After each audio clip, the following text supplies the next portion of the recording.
Okay, so dito na tayo sa exciting part about LTA Gold Algo. Coach, 'di ba, yung LTA Gold Algo, ito yung personal na trading bot mo. Ikaw yung nag-develop nito, right? Kwentuhan mo nga kami about LTA. So yun, personal hoodie ko rin siya. Oo nga eh, ganda Yes. nga Gusto eh. mo ba? Gusto ko niyan. Pinaprint ko lang yan. Talaga? So yun nga, ito nga yung personal trading bot ko. Actually, wala naman siya pangalan nung una kasi nga personal trading bot ko lang naman siya. Hmm. It so just happened na syempre yung mga students ko sa Lifestyle Traders Academy, they're asking me kung gagamit siya ng trading bot, ano daw yung best. Yes, kaso syempre wala man akong ma-recommend kasi wala man ako ibang ginagamit kundi yung personal ko lang. Until one day, I just try na, okay, sige, try mo nga to kung okay to. Kasi pero sa akin yun. Hanggang sa nagiging happy naman yung iilan-ilan, hanggang sa na-curious yung iba. Kasi hindi mo mapipigilan eh. Pag maganda yung performance, mapapashare sila sa group chat eh. Na parang, uy, grabe, walang ginagawa. Kumikita ako. Like, $5 or or even $10 in a day nang wala namang ginagawa. Okay na yun, di ba? Oo Baga naman. parang Wala kang natalo mo na ginagawa. or dagdag extra income sa minimum wage. Oo. 'Di ba? So in the beginning, ilang naman ang target, madagdagan lang ng parang minimum wage in a day yung sinasahod mo. So doon nag-start. Hanggang sa dumadami ng user, so sabi ko, lagyan natin ng pangalan, LTA Gold Algo. LTA is Lifestyle Traders Academy Gold Algo. So yun lang naman yung history nun. Hanggang sa nagkaaroon ng mga different versions or should I say upgrades. Just like the mobile phones. Like, for example, iPhone. But from iPhone 1 ngayon, nasa ano na tayo? iPhone 16 na. Oo nga, 16. So right now, yung LTE Gold Algo is nasa 6 na. Nasa 6 na. So, ibig sabihin, matagal na or ilang buwan na or taon? More than a year naman na. More than a More year. than a year. Okay. Pero syempre, since mabilis ang market sa pagbabago-bago, kailangan din kasi mabilis din tayo makapag-adapt sa changes ng market behavior. At yun yung ginagawa ko sa LTE Gold Algo. Yun ang kagandahan sa personal bot ko. Kasi I have full control.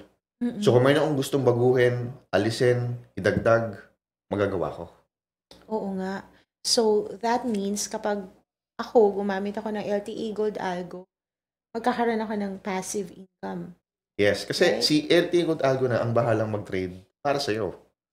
So sisilipin mo na lang like before ka matulog kung kumusta naging performance on that day, kung profit ba or talo. Wala kang ginagawa. Okay. So, that's really very good. Like, let's say, for example, ako, hindi ko kayang mag-manual trading or I don't have time Yeah. to study yung Forex.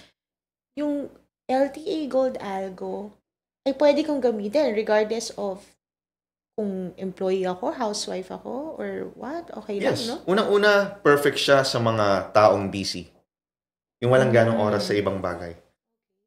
Pero, importante rin syempre na kung gagamitin mo ang LTE Gold Algo, just like in any other businesses or investments, ilagay mo lang yung perang sobra mo. Sobra. Sobra. Extra money. Huwag ka maglalagay ng perang hindi mo kayang mawala. Because there's always a risk. In every investments or business, there's always a risk. I'm not saying na masusunog ang pera mo or matatalo buong kapital mo. But the thing is, huwag ka maglalagay ng kahit anong trading, no? Kahit manual or AI, huwag ka maglalagay ng perang yun lang yung last money mo. Palagi yung extra lang. Para whatever happens, worst comes to worst, hindi naman ikasisira ng buhay mo. Oo nga. But thank God, so far, wala pa naman na-experience na ma-loss yung buong kapital nila sa LTE Gold Algo. That's really good. Pero, what differentiates LTE Gold Algo from other bots? Let's say, Siguro other paid bots. Siguro one feature is, since alam ko yung pakiramdam ng nasusunog or natatalo yung buong kapital because of trading bot, yun yung priority ko kay Algo. Kung matatalo man o matatalo, ibig ko sabihin, sa mga unang parts na pagkukwentuhan natin, sinasabi ko sa iyo kanina na as a trader, I learn how to accept losses. So, in-apply ko yun dito. Remember, sinabi ko sa iyo kanina, yung rules nito ay rules ng strategy ko. And part of that is paano i-handle yung losses. So, to be specific, ang pagkakaiba nito sa iba, is yung risk management niya. Meron akong nilagay na equity protection. Ibig sabihin, kung matatalo man, worst comes to worst, hanggang ganitong amount lang, may nakaset na limit. So that, kung matalo man yan, okay, so be it, talo on that day. Pero the next day, may opportunity na makabawi si LTA Gold Algo. Compare kung yes, puro profit ka everyday, until one day, boom, Wala lahat. zero lahat. Wala nang bawi. So, nakakabawi siya like, on the next day, pwede nang mabawi yung natalo Yeah, niya. unti-untiin niyang bawiin yon. Okay. Oo, hindi niya babawi ng isang araw yun, syempre. All at once. Unti-unti niyang mabawi yon hanggang sa maging break-even ulit. Tapos, maging profit na siya ulit. Pero kasi chinek ko yung page mo eh. Nakita ko yung mga posts sa Algo 6 ba? 6 ba Yes, yung 6. latest, right? Ang daming nagpo-post ng ang laki ng profit nila. So, Bayad yun. sa bayad pala sila. So, hindi nga. Kwentan mo naman kami. Wow. What about this Algo 6? Tama Yeah. ba? 6? So, nakakatuwa kasi so far, of course, since this is the latest version of Algo, and yet this is the best version of Algo talaga sa mga nakaraan na mga Algo, no?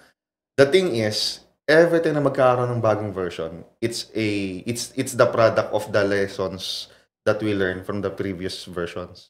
Upgrades. Yes. So, talagang kung ano yung dapat namin i-adjust, or baguhin, or alisin, or idagdag, yun yung kinalalabasan ng bago.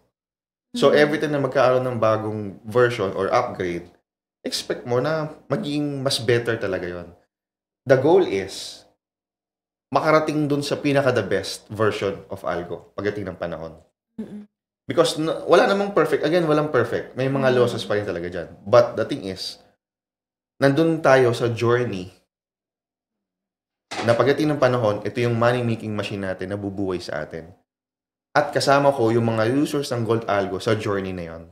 And they fully understand the vision ng LTA Gold Algo. So, does that mean if, let's say for example, I have your LTA Gold Algo now, you said kasama sa journey, di ba?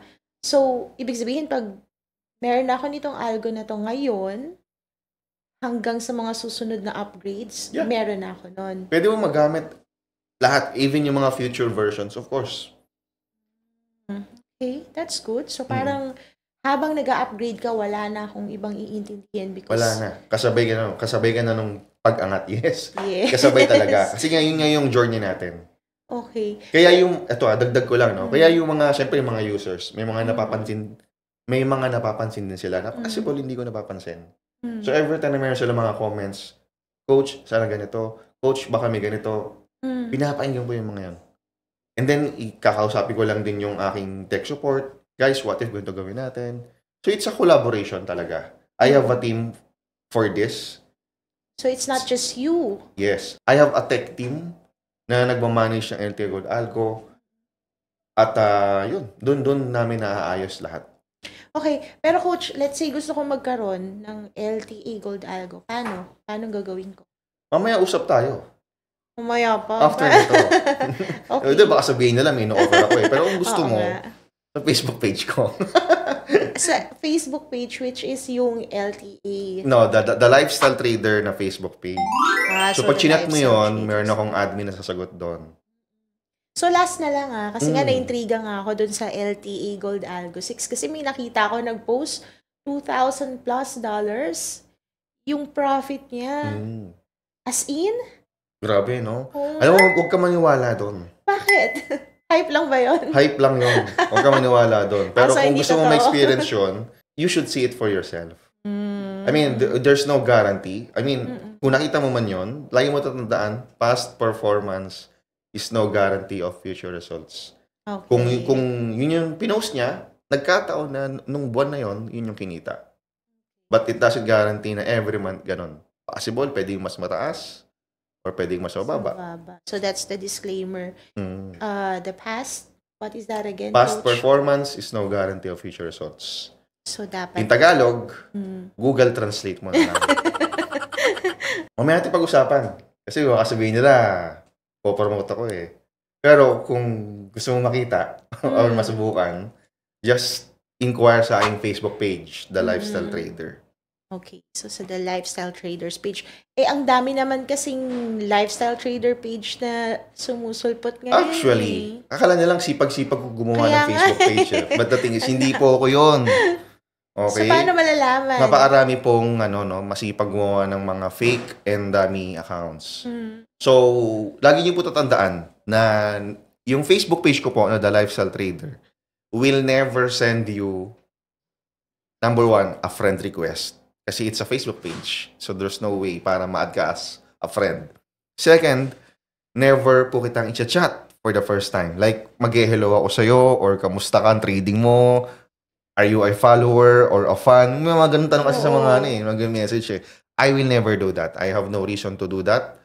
So, the only way or reason para magka-chat tayong dalawa is kapag nag-inquire ka sa page ko.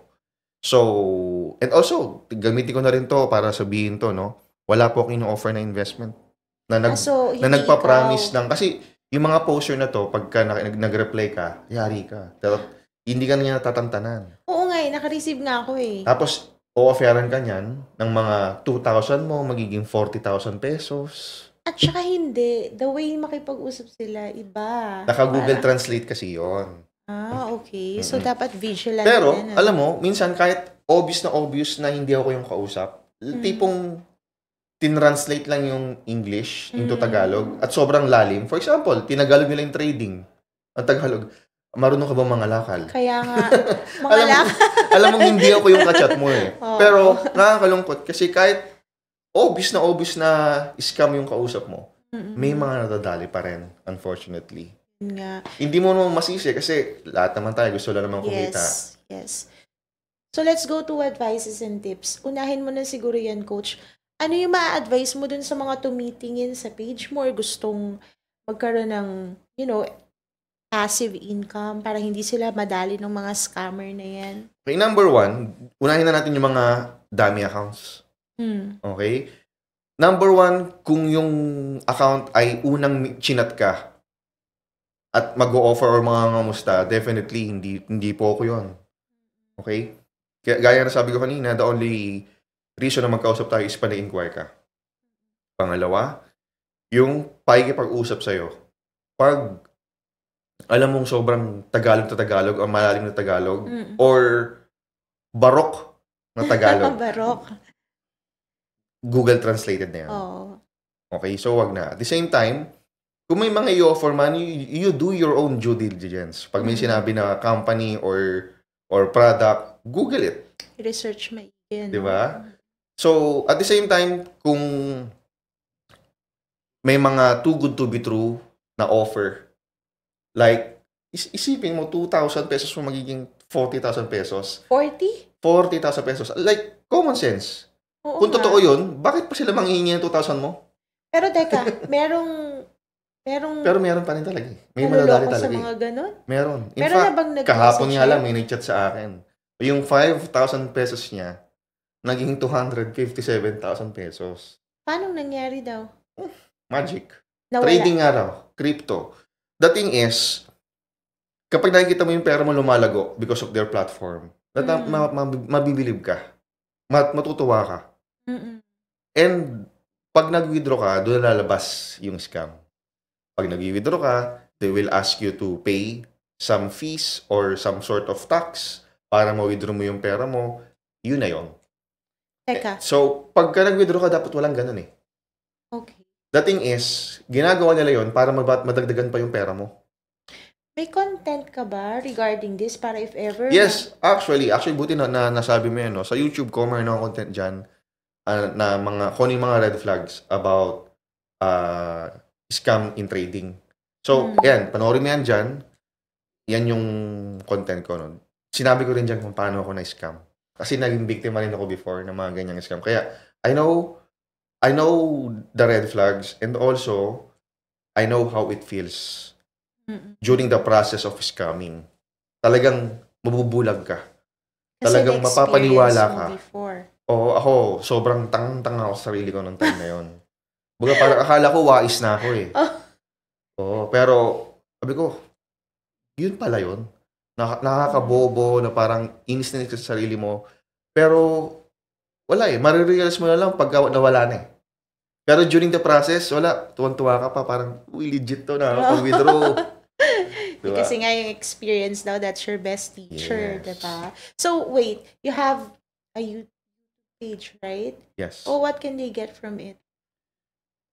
Wala. So, actually, most likely, pinapanood nila ito sa YouTube ko. The Lifestyle Trader. So, don't forget, subscribe ka dyan. Para naman, di ba? I mean, yung mga bagay na sinishare ko about my life, and of course, my trading life, and also my lifestyle because of trading, mapapanood nila yan dito sa aking YouTube channel. It's educational, and yet entertaining, and inspirational. Because, diyan ko rin sinishowcase yung lifestyle na na-achieve ko because of trading. That's why nga, The Lifestyle Trader. Okay. Kasi meron nga ako nakitang isang comment dun sa isa sa video mo na sabi, iba ka daw dun sa ibang coach dahil ang galing-galing mo daw explain. Akala ko dahil pogi. Well, I mean, siguro, maraming may gantong skills din naman. At katulad nila, isa sa skills ko rin ay yung mga komplikadong bagay ay kaya kong ipaliwanag din sa mas simpleng paraan. Kaya siguro, mas naintindihan nila yung mga sinabi ko sa content ko compare sa iba. But that doesn't mean na hindi magagaling yung iba. Magagaling lahat yan. Nasa kanya-kanyang delivery lang yan ng pagpapaliwanag. Nagkataon na yung mga nakapanood sa akin ay naintindihan nila or swak sa kanila yung the way ng pagpapaliwanag ko. But still, I'm sure, meron pa rin diyang iba na hindi pa rin naintindihan kung paano magpaliwanag. Iba-iba yan. Kanya-kanyang timpla, diba? Yes. Pero, Coach, ano yung advice or tips na mabibigay mo dun sa mga aspiring or yung mga newbies na forex traders and yung mga gustong pumasok sa mundo ng forex trading? Number 1, be patient. Ito, makwento ko lang, no? Di ba nakwento ko kanina is nagsimula nga ako sa mundo ng networking. Then lumipat ako from networking to trading. So possible, kung ikaw nanonood nito at napapaisip kang pumasok sa trading, meron kang trabaho or negosyo, and possible, maganda rin yung nagagawa mo dyan. Ang mabibigay ko sa yung advice is learn to start sa pinakababa ulit. Kasi there's no such thing as from one mountain, you will jump to the next top of the mountain. Para makapunta ka doon sa kabilang mountain, kailangan mo munang bumaba at magsimula umakyat papunta doon sa top. So kung babalik ako sa nakaraan, ganun yung gagawin ko. Kasi ang ginawa ko noon, tumalon ako eh. From one top to another top. Hindi ko naabot. Nahulog ako. Bagsak. Napilay ka ba? Oo. Sunog. Diba? So, sa mga magsisimula, ganun. Isipin mo, magsisimula ka ulit. So, ibig sabihin, bilang nagsisimula, basic muna. Basic. Stop looking for the advanced stuffs.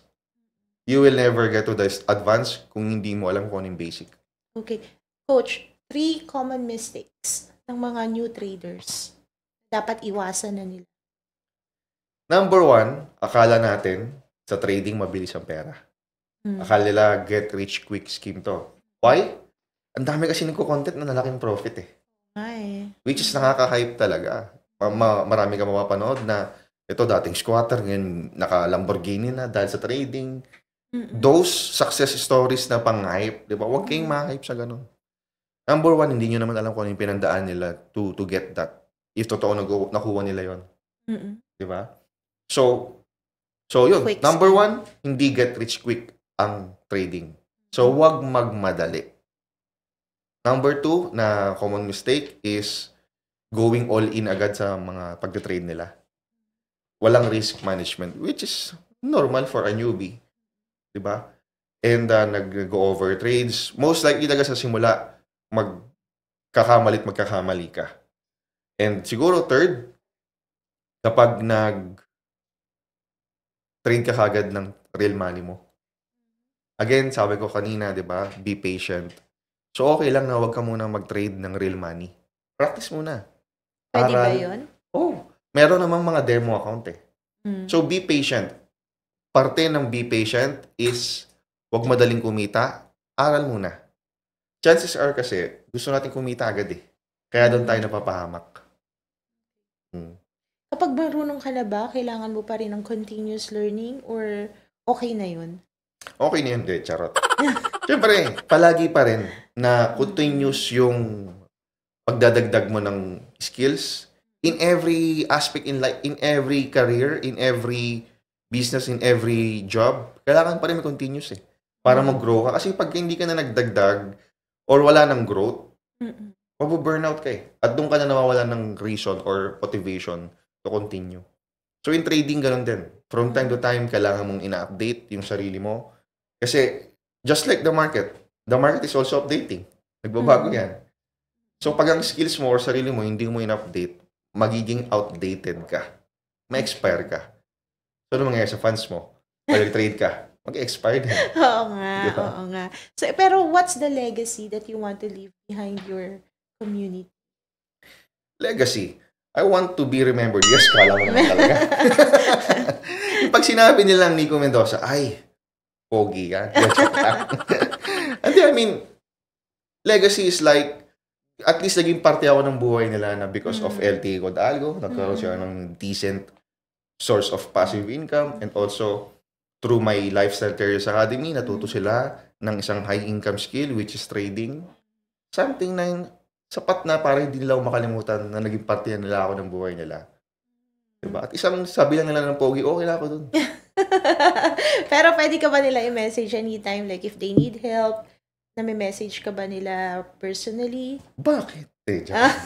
Of course, sa lahat ng mga students ko sa Lifestyle Traders Academy, anytime meron silang access sa akin. In fact, yan naman yung sinasabi ko talaga ever since. Sabi ko, before nag-start ako, ayaw ko nag-enroll sa mga course. Kasi feeling ko, pagkakitaan na lang nila ako. But then I realized, hindi lang actually yung course yung ina-avail natin, kundi yung oras ng taong nagturo. That's why, kung sino man ang mga nag-enroll sa Lifestyle Traders Academy, they also have access to me. That's good. Kasi kapag sa YouTube, wala na eh, diba? Yes, exactly. Isa yan sa na-realize ko. Sa YouTube, ang tawag sa mga nanonood sa YouTube, ano? Subscribers. Subscriber. Anong tawag sa mga nag-enroll sa course? Students. Students. So, pag may tanong ang student, sasagot si teacher. Pag may tanong si subscriber, kailan mag-comment si content creator? Oo nga. Diba? So, that makes sense. For me, time is the most expensive currency. Mahirap lagyan ng halaga yung oras. So, the fact na nabibigyan ka ng oras ng iyong trading coach or mentor, you have something na wala yung iba. Diba? Yes. And if you will treat forex trading as a business, definitely you need to invest in yourself. Okay. So, having a course and a mentor or a coach is very important. So, pwede kayong mag-chat kay Coach Nico. About trading. About trading. Huwag na love life. Okay. Pero Coach, thank you First part pa lang to ng interview. And yet, marami nang natutunan kami for sure. So, thank you for sharing your insights and tips. And in our second part, I'll have more questions for you. Ayos. Okay. See ya.